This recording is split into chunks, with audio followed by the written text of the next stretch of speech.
seat in here. No, you can't get a bad seat. There's no column. Oh, right. It looks Which is good. The new awesome. Where are the? Oh, that's where. Could you please come and sit on these seats? Please do not sit on the other seats. Will you come and sit on these seats, please? These seats are. They're covering all the seats now. Oh, what these are? We're sitting here in the journalist seats, actually. That's why they look different. And these are not covered, although they take away these spongy things, spongy cushion things. They'll soon go. You feel like you're at a piano, do you? See. So, centre court, the largest of the show courts, this seats now 15,000. It's pretty big. It used to seat 13,700, and then with the new retractable roof, they rebuilt the whole of the bowl and raised the height of the tiers, so you've got far more seating here than you used to have. So if you look up, you can see the retractable roof. During the championships, this is split into two halves, and they keep one half down at the south and one half up here. So when it closes to the centre of the court. It doesn't close that quickly. It takes 6 minutes. So when it rains, they still have the old system that we know. Richard's singing. Oh, we still have the court covers, so they still have the system I'd explained on court number 1 here, where you have the covers and these posts that stand up. Now, the big difference, though, of course, is this is the only court with a retractable roof, and it is actually almost translucent. It lets in a lot of natural light. But once the roof is closed, you've still got to have those lights coming on. There's 112 attached to these struts, and they have to get to full brightness. And it takes altogether another 35-40 minutes for the air conditioning system to kick in. So the decision to close the roof is not taken lightly. And if they know it's going to rain by the time play is due to start, which is usually at 1 o'clock, except for the finals, it's at 2 o'clock in the afternoon. If they know it's going to rain, the decision is taken to close the roof before play starts, even if it's not raining at the time. But you don't have the roof opening and closing because it's just too disruptive to the matches. It's altogether about an hour before play can resume. Straight opposite, again, the only court with a royal box behind me, straight ahead. You can see a sort of white pale wood frame. That's the royal box. That seats around 78 seats, and they are wicker seats. They're not the same as these seats or those seats. The wicker seats are very damaged by weather, so they put them away. You'd only ever see them there during the championships.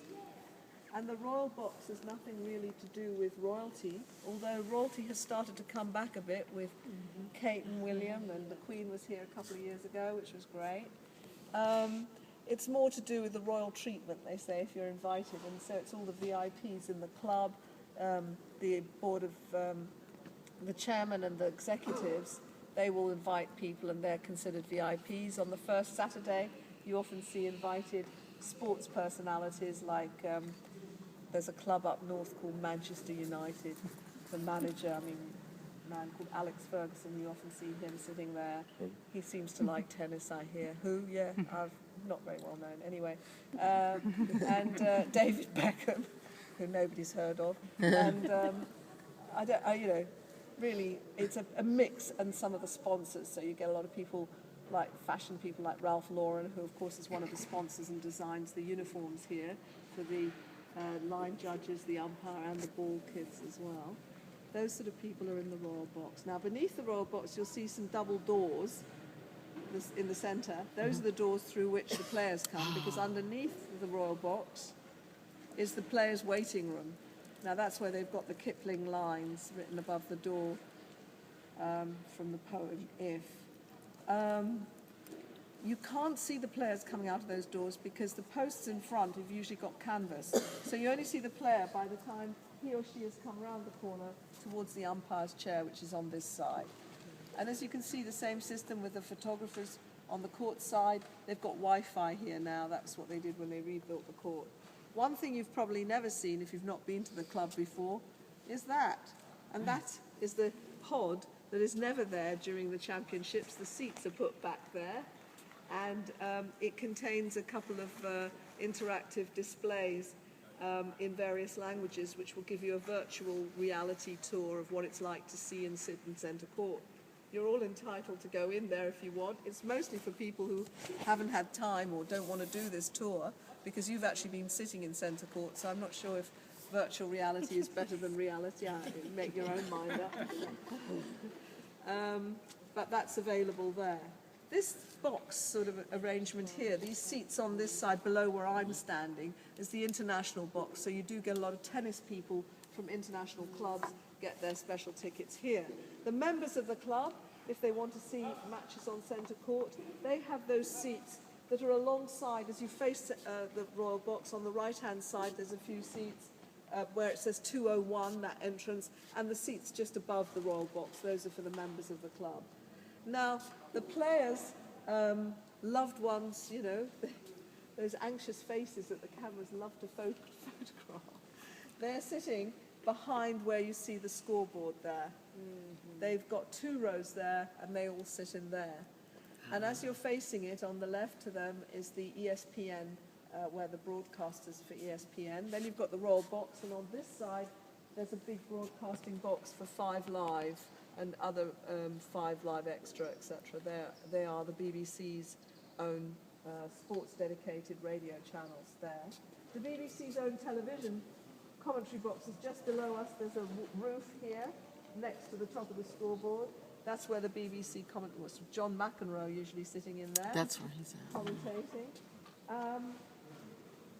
The one thing I haven't mentioned up until now is really the ball kids. The ball boys and ball girls are all recruited from local schools during this term, what we call the autumn term, and they make their application. They've always got far more applying than there are positions. They probably need around between 260 and 270 each year, and they usually make sure the numbers are pretty equal, boys and girls. So they are 14 or 15 years old, because by the time they're 16, they've got important exams at school. So they don't really want them focusing on this, and you can't really do both. The ball boys and ball girls don't get paid. They get to keep their uniforms, of course, as a souvenir. They may get 2 years at it if they were 14 the first summer. They get tips. They're subsidised while they're here, of course, and they meet all the players. They're trained incredibly hard, which is why they're from local schools. They have to appear here around February. They start coming after school, and if they're really good, they then are kept, you know, they are absolutely under the authority of a woman called Anne Rundle. She used to teach sports at one of the big schools in Wimbledon. She's really on their case. If they're really good, they're doing well, that's fine, but she has to get everybody up to the same standard. It doesn't matter which court they're on. They all have to be of the same standard. And they have to be able to bowl and receive balls. They have to know the protocol for walking on court and off court, and it's no point if the umpire shouts new balls please and they haven't followed the game, so they don't know who's serving from which end, or it's, you know, they've got to focus on the matches. I'm sure I've said enough. Do you have any questions? No. Yes? Do you pay tickets? As a guide here, I get offered a ground ticket each year. Yes, they're very generous to the guides. We get a ground ticket. So I've been coming here, and I usually manage to worm my way onto either this court or the other. Try to, anyway. It's great. It's really fabulous atmosphere. If you come the first day or the day of the finals, it's just the same atmosphere. It's wonderful. Wow. It's tennis mad. Where do they have the Champions Ball? Where do they have the Champions Ball? That's at the Dorchester, I believe, in Park Lane, one of the great old hotels of London. Traditionally there, yes, to my knowledge, yeah. Does Sue Barker still get in as an honorary? Does Sue Barker still get? I think Sue Barker may be a member of this club by now. Tim Henman's a member. It's only for champions though, and she never won, did she? But they let her in 1 year. I wonder if they're still letting her in. Oh, I see, yes. Sue Barker was a champion at Roland Garros, though, in 1977. She presents now for the BBC.